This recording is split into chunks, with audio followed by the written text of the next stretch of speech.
Ya, pemirsa, hingga malam tadi puluhan korban banjir di perumahan Cipayung, Ciputat Timur, Tangerang Selatan masih bertahan di pos pengungsian di Masjid Al Barokah. Mereka bertahan lantaran rumahnya masih terendam air hingga setinggi 1 meter.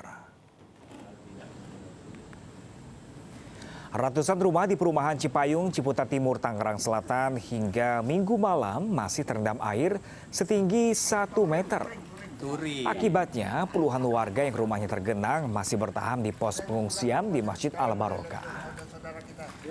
Meski kebutuhan makanan para warga pengungsi masih tercukupi hingga 7 hari ke depan, warga masih membutuhkan air mineral dan alat kebersihan.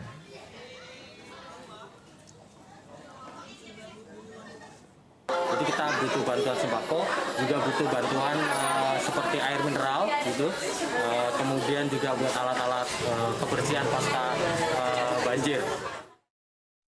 Perbaikan turap yang longsor di kawasan Nerade Estate Ciputat, Tangerang, Banten masih terus dilakukan. 3 alat berat diturunkan untuk mengangkat sisa material longsor.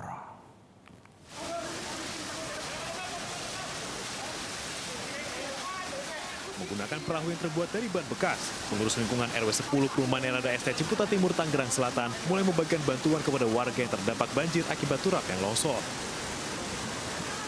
Bantuan berupa nasi bungkus, beras, dan kebutuhan lain. Perahu digunakan karena aliran air masih cukup deras. Kebetulan ini untuk memudahkan distribusi Pak ke warga Pak, karena memang kan arusnya cukup deras Pak. Jadi kalau harus membawa satu-satu emang lumayan kesulitan Pak. Jadi kita pakai sarana yang ada, jadi kita bikin ban dari ban bekas sama ini pintu Pak. Jadi untuk ngangkut ke warga-warga yang terdampak langsung untuk memudahkan aja Pak. Hingga Minggu sore, material longsor masih menutupi anak kali pesanggerahan di kawasan Nerade Estate Ciputat. Air juga masih menggenangi rumah warga.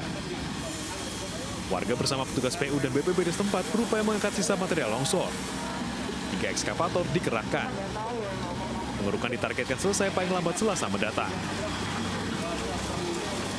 Sementara Pemkot Tangerang berjanji akan memperbaiki 2 rumah warga yang kondisinya hancur hingga 50%. Peristiwa turap longsor terjadi pada Jumat malam lalu. Longsor menimpa 3 rumah dan membuat 2 orang terluka. Dari Tangerang Selatan, Banten, Nunung Purnomo, iNews melaporkan. Sementara itu, pemirsa, kebakaran tangki kilang minyak Pertamina Cilacap, Jawa Tengah akhirnya berhasil dipadamkan. Api dapat dijinakkan setelah hampir 3 hari upaya pemadaman.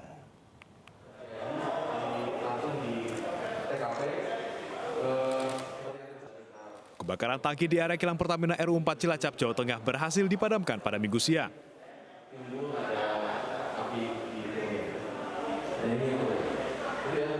Untuk mencegah api muncul kembali, pemadam kebakaran masih melakukan pendinginan di lokasi tangki yang terbakar.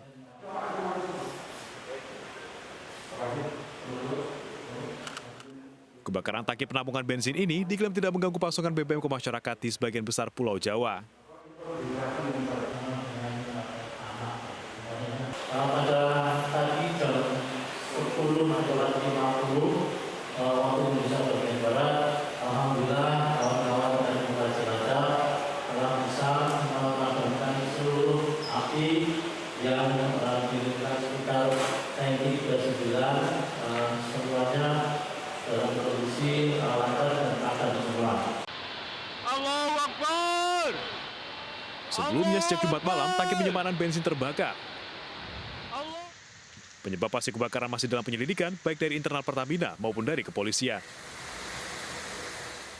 Dari Cilacap, Jawa Tengah, Heri Susanto, iNews melaporkan. Pemirsa, keluarga menolak otopsi jenazah Wakil Bupati Kepulauan Sangihe, Helmut Hontong, yang meninggal di pesawat. Menurut polisi, almarhum memiliki riwayat penyakit yang sudah diketahui oleh keluarga.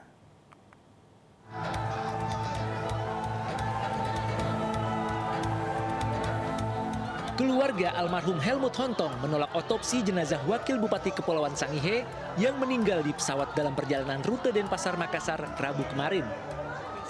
Keluarga menyatakan telah ikhlas melepas kepergian almarhum dan tidak akan mengambil langkah-langkah lain.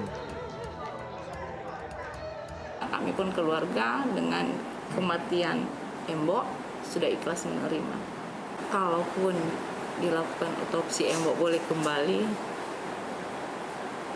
tapi kan juga tidak akan merubah kedaulatan Tuhan.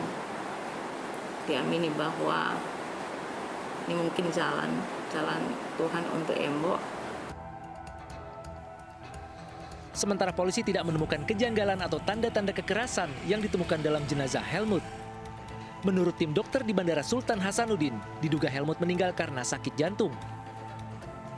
Memang beliau almarhum ya Pak Helmut Hontong, sarjana ekonomi,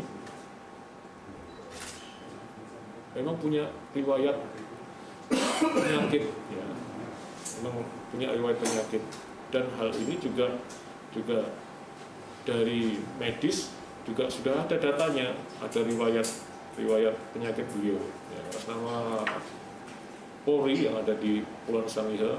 Ya. Kami siap, apa saja yang dibutuhkan oleh keluarga, kami siap. Polisi belum menemukan asumsi liar yang beredar di masyarakat. Polda Sulut juga masih melakukan pendekatan kepada keluarga untuk memperbolehkan otopsi agar bisa memastikan penyebab kematian Wakil Bupati Sangihe. Dari Kepulauan Sangihe, Sulawesi Utara, Jeffrey Langi, iNews melaporkan.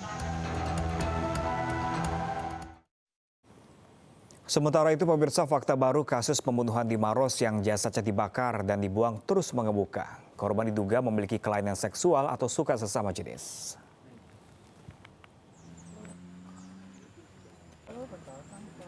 Polisi berupaya mengungkap identitas jasad korban pembunuhan yang ditemukan terbakar di pinggir jalan Poros Kecamatan Malawa, Kabupaten Maros, Sulawesi Selatan beberapa hari lalu. Dari hasil otopsi, tim forensik Bidokes Polda Sulsel, sebelum dibakar, korban tewas setelah dianiaya berat oleh pelaku. Petugas forensik juga menemukan keanehan di salah satu bagian tubuh korban. Diduga kuat, korban memiliki riwayat penyakit fistel yang biasanya diidap oleh seseorang yang memiliki perilaku kelainan seksual atau menyukai sesama jenis. Ada hasil dari Dokpol, teman-teman dari Bidokes Polda menyebutkan bahwa mohon maaf, area ada seperti bentuk dari dari bagian belakang mataharinya korban ini agak melebar. Diduga si korban ini mempunyai penyakit namanya penyakit fistel. Jadi penyakit ini adalah penyakit yang biasanya diidap sama orang yang memiliki kelainan seks. Sebelumnya polisi menyebarkan sketsa wajah korban. Dari hasil identifikasi, korban merupakan pria berusia antara 17 hingga 20 tahun. Hingga kini belum ada pihak yang mengaku sebagai keluarga korban. Sidik jari korban juga tidak terdaftar di Dinas Kependudukan dan Catatan Sipil. Selain masih berupaya ungkap identitas korban, polisi masih memburu pelaku. Dari Maros, Sulawesi Selatan, Wahyu Ruslan, iNews melaporkan.